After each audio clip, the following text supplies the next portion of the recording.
10월 개봉을 앞두고 있는 거장 마틴 스콜세지 감독의 작품 플라워 킬링문은 기자이자 작가인 데이비드 그렌의 플라워문이란 논픽션 소설을 영화로 만든 것입니다. 원작은 1920년대 미국 오클라호마 주에 거주하던 오세이지 부족 인디언들의 이야기를 그리고 있습니다. 오세이지 부족 인디언들은 원래 캔자스주에서 살고 있었지만 1870년대 초 오클라호마 북동부의 바위투성이 인디언 보호구역으로 쫓겨났습니다.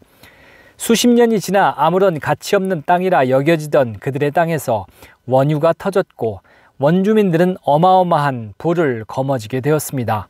그들은 지금의 가치로 대략 4억 달러가 넘는 재산을 소유하게 되었다고 합니다. 하지만 오세이지 부족은 자신의 재산을 마음대로 사용하지 못했습니다.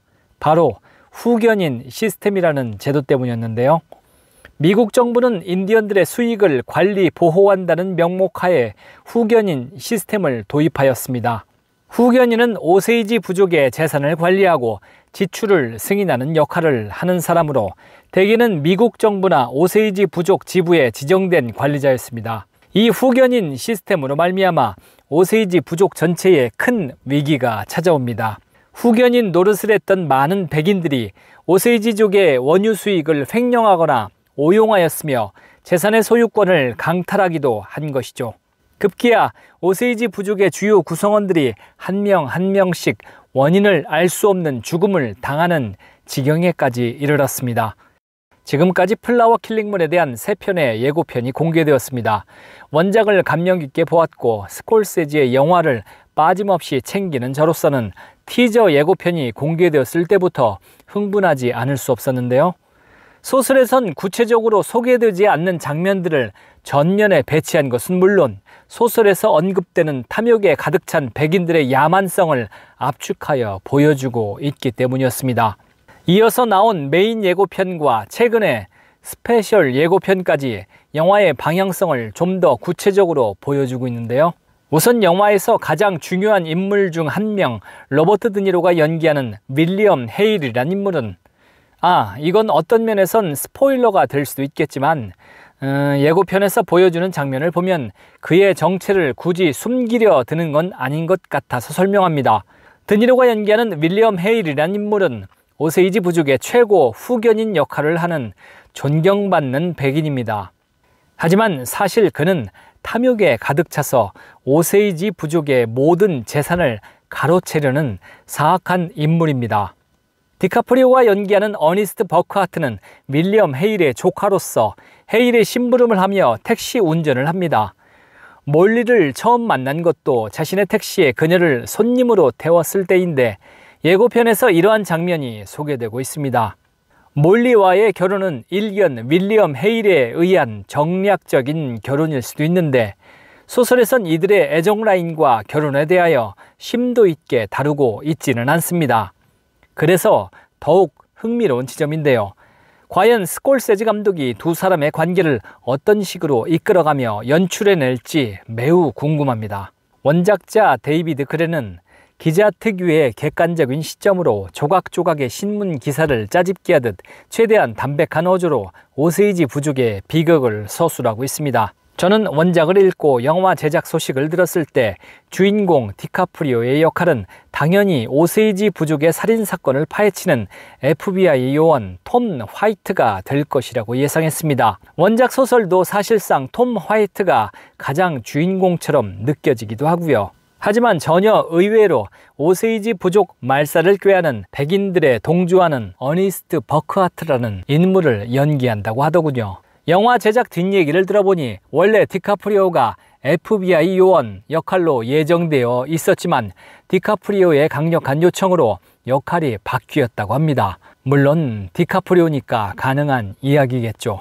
디카프리오는 로버트 드니로와의 제대로 된 공연을 위하여 어니스트를 연기하길 원했다고 하는군요. 여기서 문제는 디카프리오가 역할을 바꾼다는 것이 주인공을 바꾼다는 의미가 되니 시나리오 수정이 불가피하다는 것이었는데요.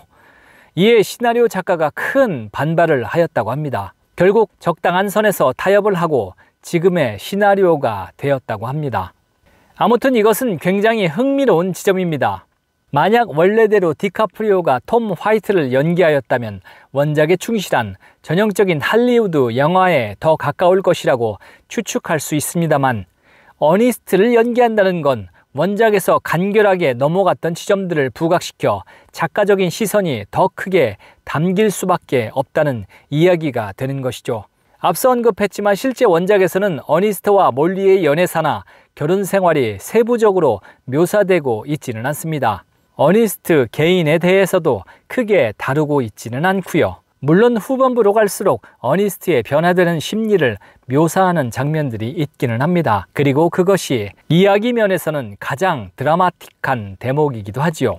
예고편을 보며 유추해보는 건 디카프리오가 연기하는 어니스트 버크하트가 드니로가 연기하는 절대적 권위자 윌리엄 헤일에 의하여 오세이지 부족과 연결되고 헤일의 야욕에 일정 부분 방관하며 편승하게 되지만 결국 몰리에 대한 사랑과 양심의 가책으로 인하여 끊임없이 내면의 갈등을 겪는 내용이 주가 되지 않을까 싶습니다. 그런 면에서 볼 때 어니스트 버크하트는 스콜세지가 그간 본인의 작품들에서 달아왔던 인물상과 크게 다르지 않습니다. 욕망의 파도와 죄의식의 굴레 속에서 자신을 줄곧 다그치지만 현실의 프레임 속에서 한치 앞도 나가지 못하는 무능한 사나이. 물론 논픽션 소설인 만큼 결말까지 비틀 수 없기에 그의 최종적인 행동은 정해져 있지만 스콜세지가 달아왔던 인물상에 강하게 연결되는 인물임에는 틀림없어 보입니다. 아울러 영화는 오세이지 부족의 비극을 통하여 야만적인 미국의 초창기 시절을 그려내며 현재의 미국 사회를 비판하고 윌리엄 헤일의 이중적이고 사악한 모습 속에서 미국의 이중성에 대한 은유를 그려내지 않을까 예측해 봅니다. 맨 처음 나왔던 티저 예고편에서 가장 인상적이었던 건 디카프리오가 내레이션을 통하여 이 사진에서 늑대들을 찾을 수 있는가 라고 2번 읊조리는 부분입니다. 악의 축인 윌리엄 헤일뿐만 아니라 오세이지 부족 주변의 거의 모든 백인 후견인들이 부족의 멸절을 꾀하는 악의 집단이라는 것을 암시하는 부분인데요. 이것은 오세이지 부족의 순환을 넘어 미국이란 나라가 처음으로 개척되던 시절 무참히 희생당했던 원주민들의 비극을 상징적으로 보여주는 시선이 아닐까 합니다. 저는 원작 소설을 감안하고 예고편을 보면서 스콜세지의 최고작 중 한 편인 좋은 친구들이 떠올랐습니다.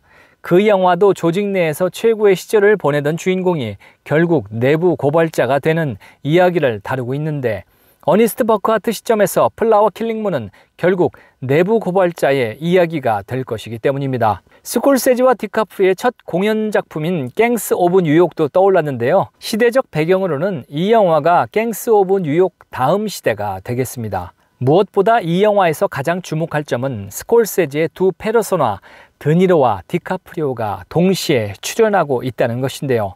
스콜세지 연출하에 두 배우가 동시에 공연하는 건 이번 작품이 처음입니다. 원래 아이리시맨 제작 소식이 들렸을 때 디카프리오도 참여한다는 소문이 있었지만 최종적으로 참여하지 않았었죠. 따져보면 디카프리오가 맡을 만한 역할도 딱히 보이지는 않았습니다.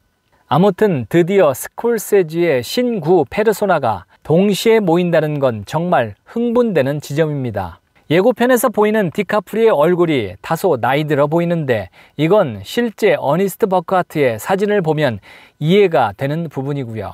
윌리엄 헤일을 연기한 로버트 드니로와의 연령대 밸런스를 맞추기 위한 메이크업이라 생각됩니다. 최근 가벼운 영화에 다수 출연하여 안타까웠던 드니로의 눈빛 연기를 보느라면 그야말로 클래스는 영원하다라는 말이 새삼 떠오를 정도인데요. 아이리시맨도 충분히 좋았지만 젊은 시절의 연기에서 너무 연로한 티가 확연하여 좀 아쉬웠는데 이번 작품은 그러한 영화 외적인 아쉬움은 생기지 않을 것 같아서 더욱 기대가 됩니다. 소설과 영화 원제 모두 킬러스 오브 더 플라워 문입니다. 국내 소설 제목은 플라워 문이었고요. 영화는 플라워 킬링 문이라는 제목으로 개봉합니다. 우리나라 영화 제목에 대하여 아쉬워하는 목소리들이 좀 있던데요. 사실 이 제목은 원작 소설 초반부에 등장하는 단어입니다. 제목이 등장하는 부분을 발췌하여 읽어보겠습니다. 불안할 정도로 커다란 달 아래에서 코요테들이 울부짖는 5월이 되면 자주달개비, 노랑데이지처럼 키가 좀 더 큰 식물들이 작은 꽃들 위로 슬금슬금 번지면서 그들에게서 빛과 물을 훔쳐가기 시작한다. 작은 꽃들의 목이 부러지고 꽃잎들은 팔랑팔랑 날아간다. 그리고 오래지 않아 땅속에 묻힌다.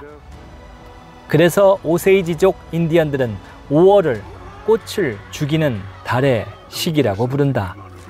저는 이 대목이 소설의 주제를 완벽하게 설명해주는 상징적인 장면이라고 느꼈습니다.